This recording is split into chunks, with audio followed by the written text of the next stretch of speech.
Alhamdulillahi nahmaduhu wa nasta'inuhu wa nastaghfiruhu wa nastahdihi wa natubu ilaih wa na'udzu billahi min syururi anfusina wa min sayyiati a'malina may yahdihillahu fala mudilla lahu wa may yudlil fala hadiya lahu asyhadu an la ilaha illallah wahdahu la syarika lahu wa asyhadu anna muhammadan abduhu wa rasuluhu wa safiyyuhu min khalqihi Allahumma fasalli wa sallim wa barik ala nabiyyina Muhammadin wa ala alihi wa sahbihi ajma'in wa man tabi'ahum bi ihsanin ila yaumiddin. Ibadallah, usikum wa iyaya nafsi bi taqwallahi faqad fazal muttaqun. Haitsu qala rabbukum a'udzu billahi minasy syaithanir rajim. Bismillahirrahmanirrahim. Ya ayyuhalladzina amanu taqullaha haqqa tuqatih ولا تموتن إلا وأنتم مسلمون وقال أعوذ بالله من الشيطان الرجيم يا أيها الذين آمنوا اتقوا الله وقولوا قولا سديدا يصلح لكم أعمالكم ويغفر لكم ذنوبكم ومن يطع الله ورسوله فقد فاز فوزا عظيما. Sidang jamaah Jumat yang dirahmati oleh Allah Ta'ala, setelah memuji Allah Ta'ala atas kesempurnaan zat, kesempurnaan sifat dan asma yang dimiliki oleh Allah Azza wa Jal, dan setelah bersalawat kepada baginda Rasulullah Sallallahu Alaihi Wasallam, melalui mimbar yang mulia ini, di hari yang penuh barokah, khatib bernasihat kepada diri khatib pribadi dan kepada para jamaah sekalian yang sebagaimana yang Allah wasiatkan dalam surah Ali Imran. Wahai orang-orang yang beriman, bertakwalah kalian kepada Allah dengan sebenar-benar takwa, dan jangan sekali-kali meninggal dunia kecuali dalam keadaan Islam, dalam keadaan bertauhid kepada Allah Azza wa Jal. Sidang jamaah Jum'ah yang dirahmati oleh Allah, dalam riwayat Imam Bukhari rahimahullah dari sahabat Khabbab bin Arad radhiyallahu anhu, seorang sahabat yang menghadapi ujian yang begitu berat. Kepalanya diletakkan oleh tuannya satu besi yang akan dibuat pedang setelah dipanaskan, agar dia mau keluar dari keimanan kepada Allah dan Rasulnya. Maka dengan ujian berat tersebut beliau datang kepada Rasulullah Sallallahu Alaihi Wasallam, yang saat itu Nabi Sallallahu Alaihi Wasallam sedang berada di bawah Ka'bah. Maka Khabbab bin Arad mengatakan kepada Rasulullah sallallahu alaihi wasallam, "Ya Rasulullah, ala tastansir? Ala tad'ullaha lana?" Wahai Rasulullah, apakah Anda tidak memohon pertolongan, meminta kemenangan dari Allah Azza wa Jal? Apakah Anda tidak berdoa kepada Allah Azza wa Jal dengan segala dan sepenuh keyakinan kalau Rasul sudah doa, maka antara diri Rasul dengan Allah Azza wa Jal tidak akan ada penghalangnya. Rasul sangat tahu sekali dengan apa yang dihadapi oleh para sahabat. Ketika mendapatkan peraduan sahabat Khabbab bin Arad radhiyallahu an, maka Rasulullah sallallahu alaihi wasallam justru bersabda, "Ala inna man kana qablakum yughfaru lahu fil ard fayuj'alu fihi." Di antara orang-orang sebelum kalian ada yang diuji di dalam keimanannya, dibuatkan lubang, dibuatkan parit, kemudian mereka dilemparkan ke dalamnya. Fayuja'u bil minsyar fayudau ala ra'sihi fayashuqqu ma bainahuma. Sebagian mereka ada yang kemudian ditaruh di tengah kepalanya gergaji dari besi, kemudian memisahkan tubuhnya. Wa ma yasuddu dzalika an dini. Namun hal itu tidak membuat mereka terhalang untuk tetap teguh dari dinnya, untuk tetap teguh dalam agamanya. Wa minhum may yumshatu bi amshadin minal hadid maduna lahmihi wa 'azamihi. Di antara mereka ada yang disisir dengan sisir dari besi yang memisahkan antara daging dengan tulangnya. Fama yasuddu dzalika an dini.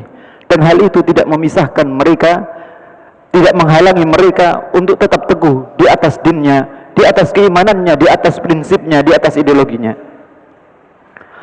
Wallahi la yutimmanallahu hadzal amr hatta yasira ar-rakibu min San'a ila Hadramaut la yakhafu illa Allah wad-dhi'ba ala ghanamihi walakinnakum tasta'jilun. Demi Allah, Allah akan menyempurnakan, Allah akan memenangkan din ini, Allah akan memenangkan Islam ini sampai pengendara yang berjalan dari San'a menuju Hadramaut, dia tidak ada rasa takut kecuali sekedar takut kepada Allah Azza wa Jal dan takutnya serigala yang memangsa binatang ternaknya. Akan tetapi kalian adalah orang-orang yang tergesa-gesa. Jemaah sekalian yang dirahmati oleh Allah, ujian di dalam din untuk orang-orang yang beriman adalah sebuah keniscayaan. Oleh karena itu Allah Ta'ala memberikan ujian kepada diri kita dengan segala hikmah yang akan kita pelajari di dalam ujian-ujian tersebut. Maka dalam surah Al-Anbiya Allah Ta'ala berfirman, a'udzu billahi minasyaitonir rajim, wa nabluukum bisyarri wal khairi fitnah wa ilaina turja'un. Aku timpakan kepada kalian dengan keburukan dan kebaikan fitnatan sebagai ujian, wa ilaina turja'un, dan hanya kepadaku kalian akan dikembalikan. Saudaraku yang dirahmati oleh Allah Ta'ala, maka di antara hikmah yang Allah berikan di dalam ujian yang Allah timpakan kepada hambanya, yang pertama adalah untuk membuat hamba tersebut memiliki ta'alluq kepada Allah Azza wa Jal, memiliki ketergantungan yang erat kepada Allah Azza wa Jal. Manakala dia yakin bahwa Allah adalah Rabbnya, maka tidak ada tempat bergantung yang paling kuat daripada Allah Azza wa Jal. Nabiullah Ibrahim alaihissalam diceritakan di dalam surah Al-Anbiya dengan ujian yang luar biasa manakala beliau mengajak umatnya untuk menuju tauhid, sampai kemudian beliau diuji dengan beliau dibakar. Maka Ar-Razi menceritakan, maka dibuatkan lubang yang paling dalam dengan tumpukan kayu yang menggunung tinggi, sampai sebagian ulama menceritakan seandainya seekor burung lewat di atasnya, maka burung itu akan terpanggang. Semua masyarakat menghukum Nabi Ibrahim alaihissalam disebabkan ajakan kepada tauhid. Sampai diceritakan seorang wanita tua yang sudah dalam keadaan sakit, dia bersumpah, kalau aku sembuh, aku akan ikut gotong royong dalam mengambil kayu guna membakar Ibrahim. Ujian yang berat yang dihadapi oleh Nabi Ibrahim. Maka ketika Nabiullah Ibrahim alaihissalam dalam keadaan tersebut, Imam Ibnu Katsir menceritakan, maka datanglah malaikat Jibril memberikan penawaran kepada Nabi Ibrahim alaihissalam seraya mengatakan, alaka ilayya hajah, wahai Ibrahim, apakah kamu membutuhkan pertolongan pada diriku? Padahal seandainya Jibril cukup hanya mengibaskan sayapnya, maka kobaran api itu akan padam. Tapi apa yang kemudian dilakukan oleh Nabi Ibrahim alaihissalam? Beliau katakan, amma ilaika ya Jibrilu fala wa amma ilallahi fabala. Adapun meminta tolong kepadamu wahai Jibril, maka tidak. Tapi kalau minta tolong kepada Allah Azza wa Jal, maka itu sudah barang tentu. Meskipun meminta atau menerima tawaran Jibril alaihissalam bukan sesuatu yang terlarang, tetapi sebagai bentuk ta'alluqnya Nabi Ibrahim alaihissalam, kebergantungan yang total Nabi Ibrahim alaihissalam kepada Allah Azza wa Jal, maka beliau menolak tawaran malaikat Jibril alaihissalam. Saudaraku yang dirahmati oleh Allah, inilah maqam yang senantiasa kita ikrarkan. Kurang lebih 17 kali dalam satu hari kita mengucapkan iyyaka na'bud wa iyyaka nasta'in. Hanya kepada Engkau ya Allah kami beribadah, dan hanya kepada Engkau kami gantungkan permohonan-permohonan kami.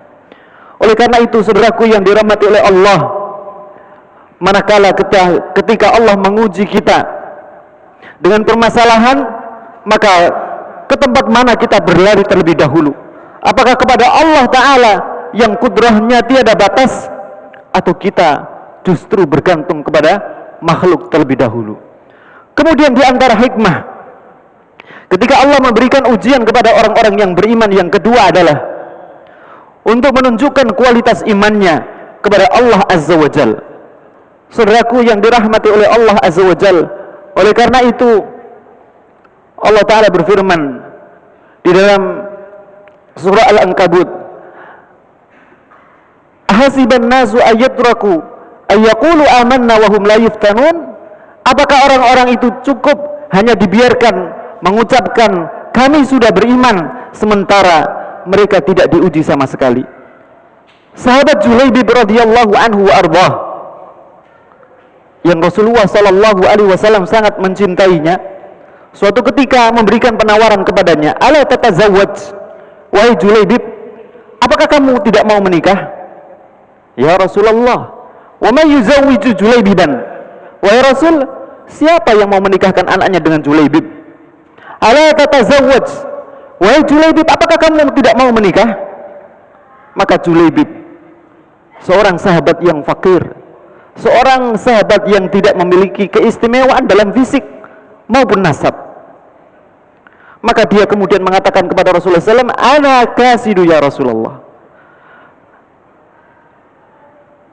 seandainya Anda menikahkan saya wahai Rasulullah, sesungguhnya saya punya nilai yang sangat murah wahai Rasul. Walakinnaka indallahi laisa bikasid. Maka Rasulullah sallallahu alaihi wasallam memberikan jawaban kepada Julaibib, akan tetapi kamu di sisi Allah bukanlah seseorang yang murah, tapi kamu di sisi Allah ghalin, sangatlah mahal. Maka Julaibib disuruh untuk datang kepada salah seorang keluarga dari sahabat Ansar.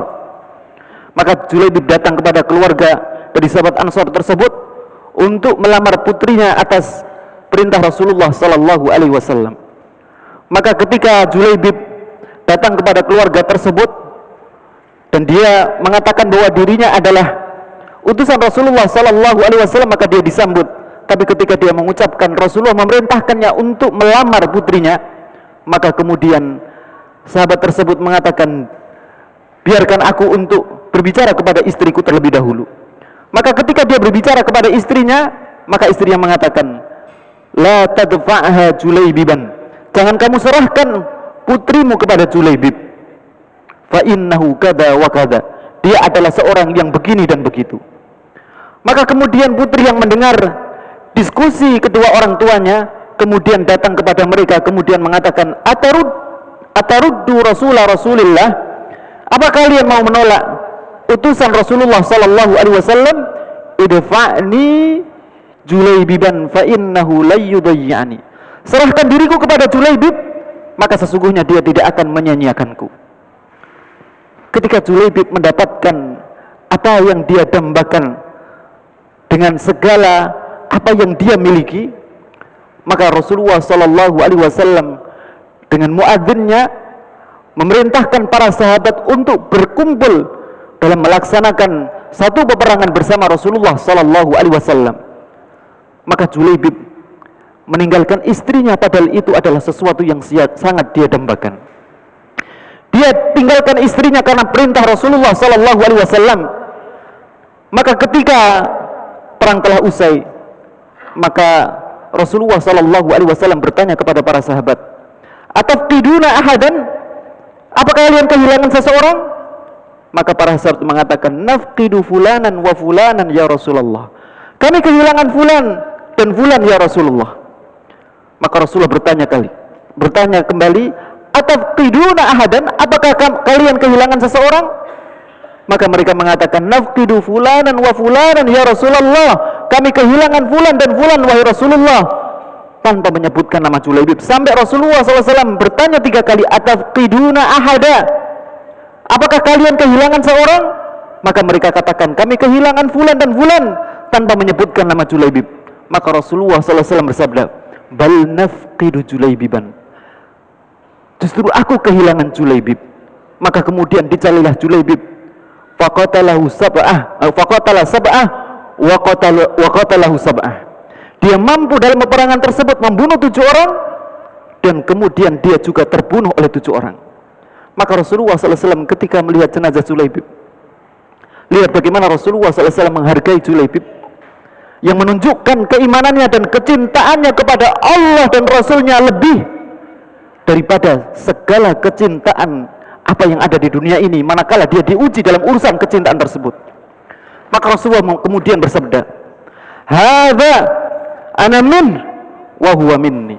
Inilah dia Julaibib, aku adalah keluarga Julaibib dan Julaibib adalah keluargaku. Saudaraku yang dirahmati oleh Allah Azza wa Jal, iman yang ditunjukkan oleh Julaibib dengan ujian ketika dia ada dalam dua pilihan, memilih untuk menunjukkan cintanya kepada Allah dan Rasulnya atau istri yang sudah dia lama dambakan. Kemudian di antara hikmah di dalam ujian adalah untuk meningkatkan derajat seorang mukmin di sisi Allah Azza wa Jal dan menghapus dosanya. Saudaraku yang dirahmati oleh Allah, dalam mazhab Malikiyah ada seorang ulama yang berasal dari Maghrib. Beliau adalah Muhammad bin Sahnun. Suatu ketika diceritakan, Muhammad bin Sahnun ketika beliau sedang mengajar fikih, maka beliau kelihatan gelisah di wajahnya dan terbatah-batah ketika mengajar. Sampai kemudian datanglah seseorang yang kemudian membisikkan kepada Muhammad bin Sahnun. Ketika orang tersebut telah membisikkan sesuatu kepada Muhammad bin Sahnun, maka hilanglah mendung dari wajahnya Muhammad bin Sahnun. Kemudian dia mengajar dengan lancar. Muridnya yang melihat itu bertanya kepada Muhammad bin Sahnun, wahai guru, apa yang membuat Anda terlihat gelisah dan tidak lancar ketika mengajar yang itu tidak seperti biasa yang Anda perlihatkan? Maka kata Muhammad bin Sahnun, sesungguhnya aku telah berbuat maksiat kepada Allah Azza wa Jal, sementara Allah Ta'ala dalam satu bulan ini belum memberikan musibah di dalam diriku, di dalam hartaku, dan di dalam anak-anakku. Maka ketika pembantuku datang kemudian membisikkan sesuatu kepadaku, dia bercerita sesungguhnya kebunku telah terbakar. Maka aku berbahagia karena semoga itu dapat membuat dosa-dosaku dihapus oleh Allah Azza wa Jal. Barakallahu li wa lakum wa nafa'ani bima fihi minal ayati wa dzikril hakim wastaghfiruh innahu huwal ghafurur rahim.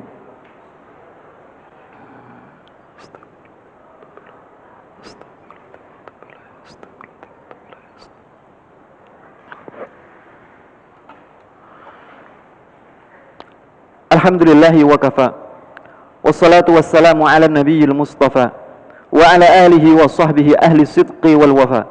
Asyhadu an la ilaha illallah wahdahu la syarika lah wa asyhadu anna Muhammadan abduhu wa rasuluh. Ibadallah, usikum wa iyaya nafsi bitaqwallahi faqad fazal muttaqun. Haitsu qala rabbukum a'udzu billahi minasy syaithanir rajim. Bismillahirrahmanirrahim. Ya ayyuhalladzina amanu taqullaha haqqa tuqatih wa la tamutunna illa wa antum muslimun. Sidang jamaah Jum'ah yang dirahmati oleh Allah, di khutbah yang kedua, khatib kembali mewasiatkan kepada diri khatib pribadi dan kepada para jamaah sekalian agar senantiasa bertakwa kepada Allah Azza wa Jal dan jangan sekali-kali meninggal dunia kecuali dalam keadaan Islam. Oleh karena itu, rawatlah ketakwaan tersebut dengan senantiasa memohon istiqomah kepada Allah Azza wa Jal di dalam berpegang dengan prinsip-prinsip din ini. Karena sesungguhnya dalam berpegang pada prinsip tidak mungkin seseorang tidak diuji oleh Allah Azza wa Jal. Oleh karena itu Imam Ibn Taimiyah pernah mengatakan, wa'adzamul karamati al-istiqamah. Sesungguhnya karamah yang paling agung yang Allah berikan kepada hamba adalah manakala dia diberikan istiqamah oleh Allah Azza wa Jal. Mari kita tutup khutbah ini dengan berdoa kepada Allah Azza wa Jal. Innallaha wa malaikatahu yusalluna 'alan nabi. Ya ayyuhalladzina amanu sallu 'alaihi wa sallimu taslima. Allahumma salli 'ala Muhammad wa ali Muhammad kama sallaita 'ala Ibrahim wa ali Ibrahim fil 'alamin innaka Hamidum Majid. Wa barik 'ala Muhammad wa ali Muhammad kama barakta 'ala Ibrahim wa ali Ibrahim fil 'alamin innaka Hamidum Majid. Warda 'anil khulafa'ir rasyidin Abi Bakr wa Umar wa Uthman wa Ali wa an baqiyati sahabati ajma'in wa anna 'alaina ma'ahum bimannika wa fadlika ya arhamar rahimin. Allahumma inna nas'aluka bi anna nashhadu annaka bi annaka antal ahadus samad lam yalid wa lam yulad wa lam yakul laka kufuwan ahad. Rabbana zalamna anfusana fa illam taghfir lana wa tarhamna lanakunanna minal khasirin. Rabbana ighfir lana wa li ikhwanina alladhina sabaquna bil iman wa la taj'al fi qulubina ghillan lil ladzina amanu rabbana innaka ra'ufur rahim. Rabbana ighfir lana dhunubana wa israfana fi amrina wa thabbit aqdamana wansurna 'alal qaumil kafirin. Allahumma aqsim lana min khashyatika ma tahulu bainana wa baina ma'siyatik wa min ta'atika ma tuballighuna bihi jannatak wa min al-yaqini ma tuhawwinu bihi 'alaina masa'ibad dunya. Allahumma matti'na bi asma'ina wa absarina wa quwwatina ma ahyaytana waj'alhu al-waritha minna waj'al tha'rana 'ala man zalamana wansurna 'ala man 'adana. Allahumma la taj'al musibatana fi dinina wa la taj'al ad-dunya akbara hammina wa la mablagha 'ilmina wa la tusallit 'alaina man lam yarhamna. Allahumma a'izzal Islam wal muslimin. Allahumma a'izzal Islam wal muslimin. Allahumma a'izzal Islam wal muslimin wansuril Islam wal muslimin wa adhill syirka wal musyrikin wa akhdhil man khadhala al Islam wal muslimin. Allahumma man arada bina wa bil muslimina wa bi aqidatina su'an farudda kaidahum fi nuhurihim. Allahumma fukka asrana wa asral muslimin. Allahumma fukka asrana wa asral muslimin. Allahumma fukka asrana wa asral muslimin. Rabbana atina fid dunya hasanah wa fil akhirati hasanatan wa qina adzaban nar. Ibadallah, innallaha ya'muru bil adli wal ihsan wa ita'i dzil qurba wa yanha 'anil fahsya'i wal munkari wal baghi ya'idzukum la'allakum tadhakkarun. Wa aqimis shalah.